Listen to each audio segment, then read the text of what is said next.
Quiet, numbskulls, I'm broadcasting.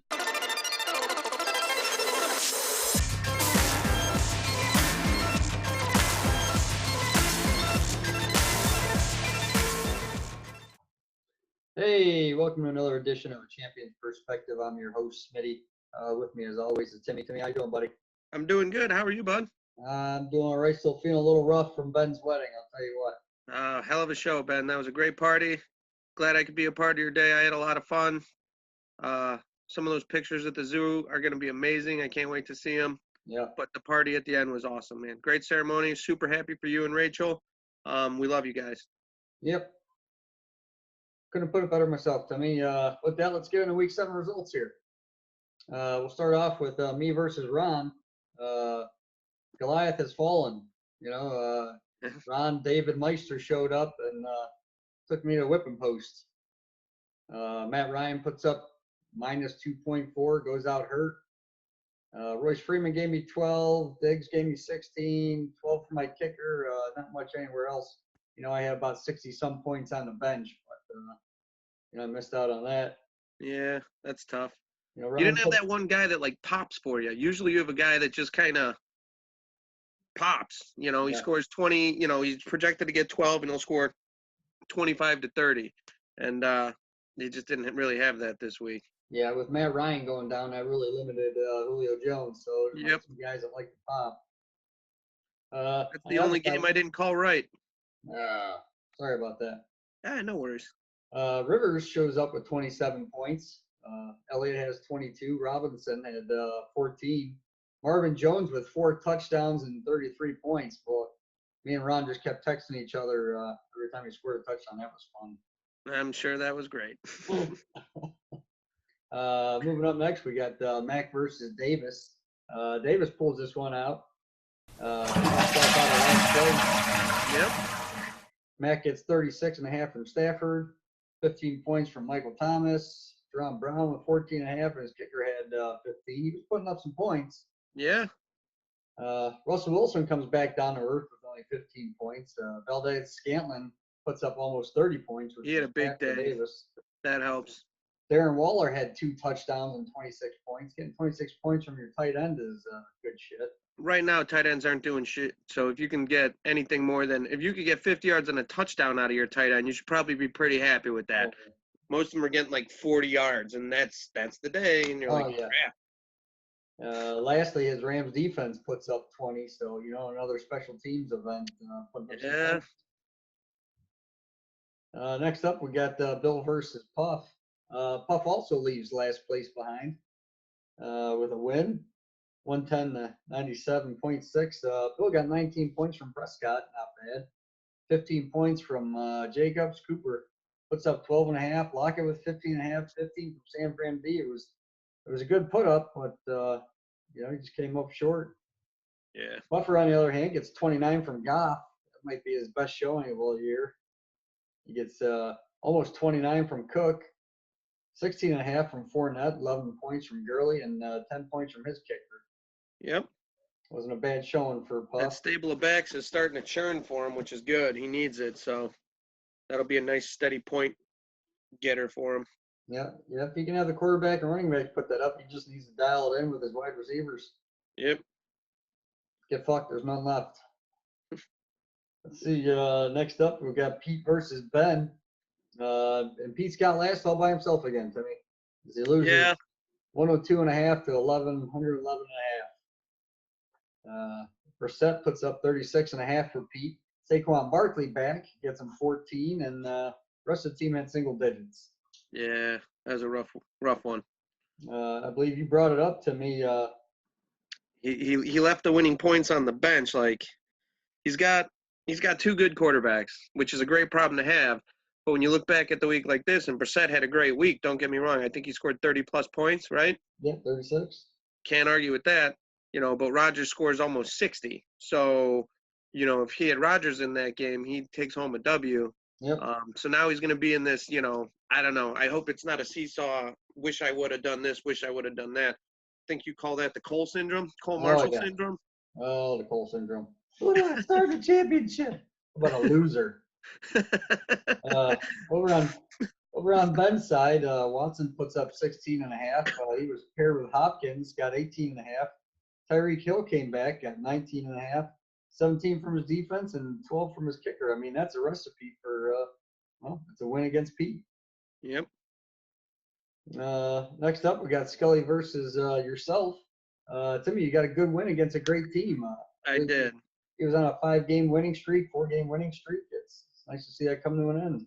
Yeah, I think I caught him at the right time. He had a couple of buys that week, but you're not going to catch me complaining. I'm going to take any win I could get at this point. Yeah, that's for sure. Scully gets 14 from Brady, 17 from Derrick Henry, 12.5 from Graham, surprisingly. 11 from his defense, 12 from his kicker. Yeah. A lot of single digits, elsewhere. Back on your side, Lamar Jackson gets 24. I mean, he's just doing a great job for you. Yeah, pretty steady. He's getting them points, which I need to balance out my team. So. Yeah. Aaron Jones with 14. Devontae Parker, who I think was a first start for your team, right? Yep. 11.5. Corey Davis, have you started him yet? Nope. Picked them both up off the waiver wire last week. Yeah. And new additions. Kicker. I mean, those are some good starts pulling up off the wire, man. Yeah. They all had quarterback changes, so I figured my team, I needed to do something, so I just rolled those dice and see what happened. I should probably thank Denise too, for not helping Scully this week and making him do his own work. So thank you, Denise, for making Scully set his own lineup. Probably helped me get my W. So thank you. Last up, we got Nick versus Cole. Mahomes went down early, and Cole pulled out the win. Mahomes with 9 points, Austin Hooper with 10.5, and a lot of single-digit and 1-point players for Nick. Kyler Murray on the other side he had only 5 points. Hilton with 13.5, Sony Michel with 3 touchdowns and 21 points. 25 points from New England defense and 13 from his kicker. Turned out it was, just 50 points enough to win. Yeah, that'll be interesting to see. I didn't do the research, but I think that's the low point total for the season. So we'll see if that bar's been set. That's going to be – it stinks to be there, but, nobody cares if you make the playoffs and you make a run in the playoffs. So who cares what happens during the regular season? It's all about trying to get to those playoffs. So, but that was – yeah. Yeah, well, I was glad to see. Sound right about now. I was glad to see Nick put on the 40.8 after I put up 59. I thought I'd be the low point. Yeah, I probably just jinxed myself this week. I'm gonna get like 30. Be like, pew. Yeah. What can you do? Let's move into your picks for week 8. Sounds good. Like I kind of briefly mentioned earlier, I went 5-1 last week. So that brings my total to 24-12. Not terrible. So let's get started on this week. Me versus Ron. I picked me because I always do. We actually did a trade this week, so hoping that doesn't bite me in the ass. It might. Mahomes is out, but I'm hoping the Bears find that consistency and I steal a gem, kind of like I took Aaron Jones from him last year right before he peaked. So you guys did LaShawn McCoy for David Montgomery, right? Correct. So I'm hoping he blossoms in the way Aaron Jones did, the way I traded for him last year. So we'll see. Could blow up in my face because McCoy might get more work with Mahomes being down. So we'll see. Next, I have Nick and Puff. I picked Nick on this one. It's really going to depend on Nick Chubb. If he comes out and keeps running the way he's been running and they keep giving him the ball, I think even against the vaunted Patriots defense, if they control the clock and run it with Nick Chubb, you could have a pretty decent day, which would help Nick bring home that W. Then I have Bill versus Al. I think Al gets back on his winning ways. Bill is basically in sync this week. And by that, I mean, baby, bye. He's got 3 big players on a bye, and that's always tough to overcome. So I went with Scully on this one, and it's hard to keep a good team down, and Scully's team had a down week. So yeah, I'm sure he'll put Denise back. He's hungry. Yeah, he'll put Denise back in charge, and she'll get it straightened out for him. He might fly up here one day and just punch me in the mouth for keep saying that. Then we have Cole versus Chase. I picked Cole. It's really going to all swing on that Colts versus Denver game, I feel, because he's got Marlon Mack and T.Y. Hilton going, and if Denver's not that great on D.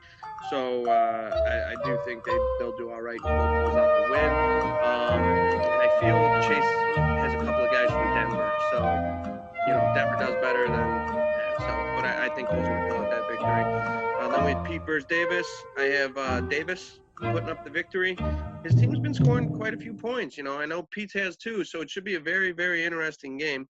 What it's going to come down to is their quarterback play versus their number one pick running backs. I forget who Davis has as number one. Kamara, I think. Yeah. And Pete has Saquon, so that's going to be a duel. And then they're going to have their quarterbacks duel it out. Russell Wilson versus, I think right now it's Aaron Rodgers. So, and I'm not. I think Barkley's back to 100%, but Kamara is fighting injuries, ankle and something. So, but I don't think they're playing a strong team. The Saints, that is. Yeah, I believe they're playing Arizona. Right. So if he sits out, that's very, very bad for Davis. I'm assuming that he's going to play and start. If he doesn't, that could be a real problem for Davis. But I'm going to go with Davis this week. And then we have Ben versus you, Smith. And I actually went with Ben on this one. I think you're going to take a back-to-back slide here. Ben's gambles at running back are starting to pay dividends. You know, he took a couple guys, Le'Veon Bell, and everybody's like, yeah, geez, we don't know what's going on there. Melvin Gordon, and you know, Melvin Gordon's starting to see more touches now. I know he had a snafu on the end zone there, but he should continue to get touches and probably red zone touches, and that's always good. But it's really also going to depend, I feel, on who goes bigger. Is it going to be Diggs or is it going to be Chark? So those, you know, it seems like Ben's team lives and dies by Chark. So if he does well, you could be in trouble. But if Diggs keeps playing the way he's been playing, you could very easily bring home a W. So, but I did go with Ben. Yep. We'll see how these Charger running backs do against the Chicago defense this week. That's a true story. All right, Timmy. Hey, man, thanks for your time. Once again, we had a great time this last weekend with you, Ben. Thanks a lot, man. Thanks for sharing that with all of us. It'll be great. Any parting words there, Timmy? What's that now? Is there any parting words? Feel free to send in videos. Feel free to set up a time on the show with us. We try to do this recording on Wednesday night around 8 o'clock. So feel free to reach out and be a part of the show, or just send a video in and so Smith can get the clip. Like Smitty was saying, thanks for making us part of your day, Ben. It was a really, really great day and a great weekend. Thank you. Good luck, everybody. Have a great week.